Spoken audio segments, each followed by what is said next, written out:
Abdurrahman ibn Auf maal inni tooftaaluma biizinasa keetii yennaa waa sadii jedhe siniif isin fayyaddiifne tokkoffaa maal jedhe an alan bitus alan gurgurus kaashii malee liqiidhaan hin gurguru liqiidhaan hin bituu jedhe tokko lammaffaan bu'aa guddaan argadhaa jedhee qabee hin taa'u bu'aadhuma xiqqoodhaan takkatu waan harka seene babaasa takkatu tarnoofarii isaa baay'isaa jedhe sadaffaa waan kamuu gaafan gurguru hin kakadhu yoo aybii qabaatte kana qabdi jedheen dhugaa fuulduratti mamale waa dhoksee waa fakkeessee waa sobee ani gurguru kakadhe illee gurguru jedhe sadan kana jedhe hime sahabaan gaafannaan amma warri gurguddaa kana gaafa laaltan miliyoonara turan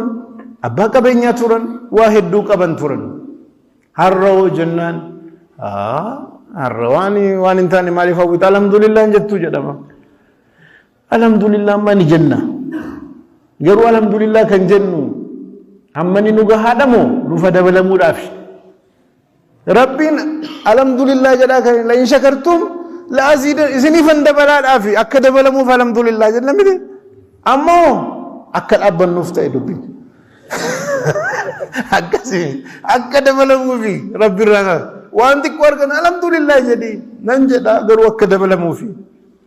akkasitti hubatamuu qaba ture kun maal fide muslimni hiyyeessa ta'e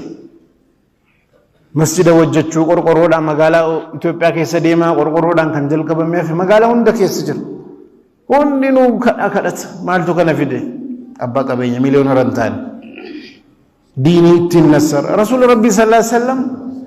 al tokko namni maal dogoggora hadiisa tokko qofa laallee dogoggoruu Imam Ahmad hadiisa gabaasanitti ergamaa rabbii sallallahu alaihi wasallam bajata maatii isaanii kan waggaa tokko guyyaa tokko cufuu jedhu bajata waggaa kan maatii guyyaa tokko cufuu maal jechuudha maatii 14 waan waggaa keessatti jara barbaachisu guyyaa tokko cufuudha abbaan qabeenyaa jira jedhamu har'a kan maatii tokkoon cufu inni kaan ji'aan baasa inni kaan torbiidhaan baasa inni kaan guyyaadhaan baasa kunis jira gara biraatiin immoo maalinni abbaa qabeenyaa ta'uun akka yakkaa wayitti nama keessatti maal abbaan qabeenyaa naggaadeen jannatan galu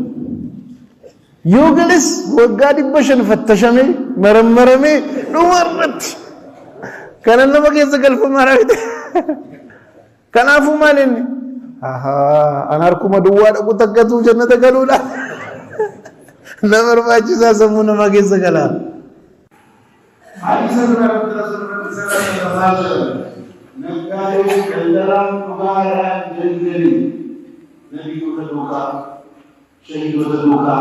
صديق كدوكا